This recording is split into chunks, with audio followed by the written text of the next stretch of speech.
welcome to our interview with Lifeliqe. Happy to have you here. And let's start with the first question. You've been working on some amazing projects, and we've heard of you quite a lot recently. You've been kind of all around the place.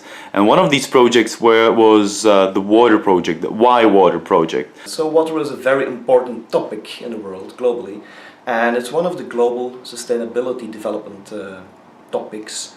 And I decided to do a global project including 9 schools from over 6 continents, and 9 different teachers introduced the project in their classroom.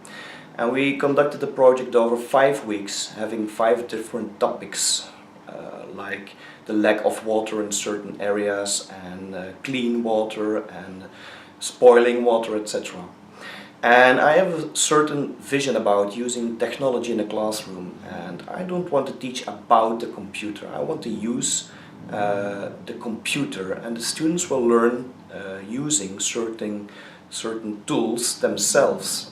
Like for instance, we used Office Mix, which was a key tool to create videos to share our findings.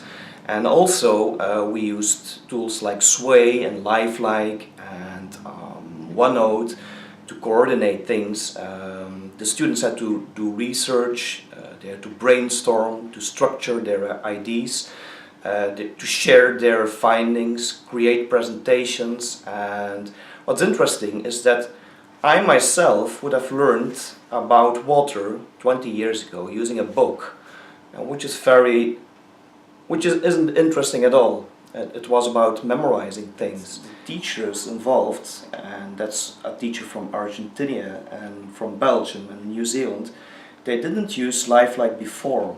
They just started to use it during this project. And still the outcomes of the students were really amazing. Like the teacher, some students of Argentina were describing what they were doing with the model while they were making a video and putting that video on YouTube, by which they were sharing their findings and their thoughts, which is very interesting in the mind of collaborative learning from around the world. And we made this very interesting experience for the students, which they will never forget about. And what is a key factor in this project is that the students were directly learning about certain issues in the world from people living in that country. Like in India, there's a lack of clean water. You can't drink tapped water or you get ill in India. And in Africa, there's lack of water. And in California, you would say there's sufficient water, but it isn't. There's also a lack of water. It's a very dry area.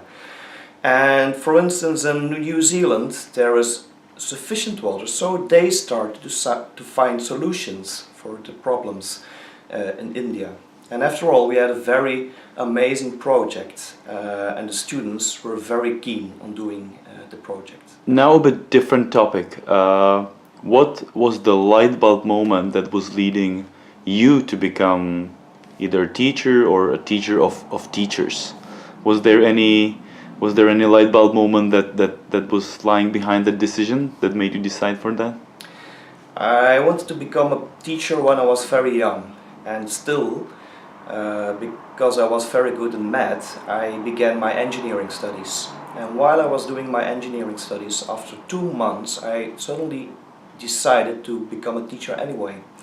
And then I shifted to another study, and I went to teacher training. And I began to teach, and I've been interested in e-learning from the beginning. I created my own online school, and I was busy with coding and web development. And I created digital curriculum, and I started to use certain tools like OneNote and Sky for Business to make new things possible. Like we are now in a blended learning project, and we are teaching our students remote using Sky for Business, and we are creating digital textbooks using OneNote, etc. Koen, you recently became one of the top 50 global teachers, and the awards will be announced in March, right? Yeah. How do you feel about such a huge recognition, and what does it mean for you? It really means a lot. It's been the last 3 weeks have been really crazy. I've been interviewed by every newspaper in my country. I've been recognized by the Minister of Education, the Parliament, the Mayor, etc.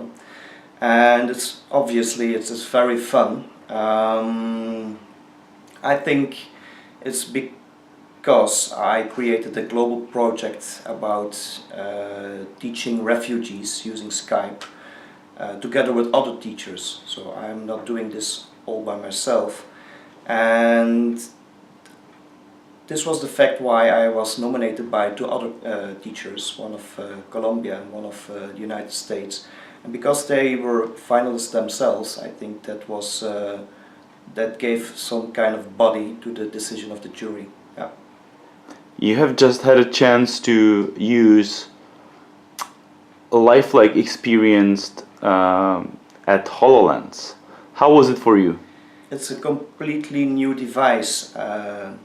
Once there was a computer, and then there was the smartphone, and now we have the Hololens and mixed and augmented reality.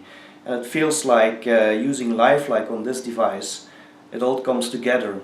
And we have to study new gestures. First we had to learn to use the mouse, and then we had to learn to swipe on our smartphone. And now we have to do gestures and open menus and tick buttons and then rotate and then rescale and close. And together with Cortana, that's a very interesting experience. I think HoloLens was developed for Lifeliqe.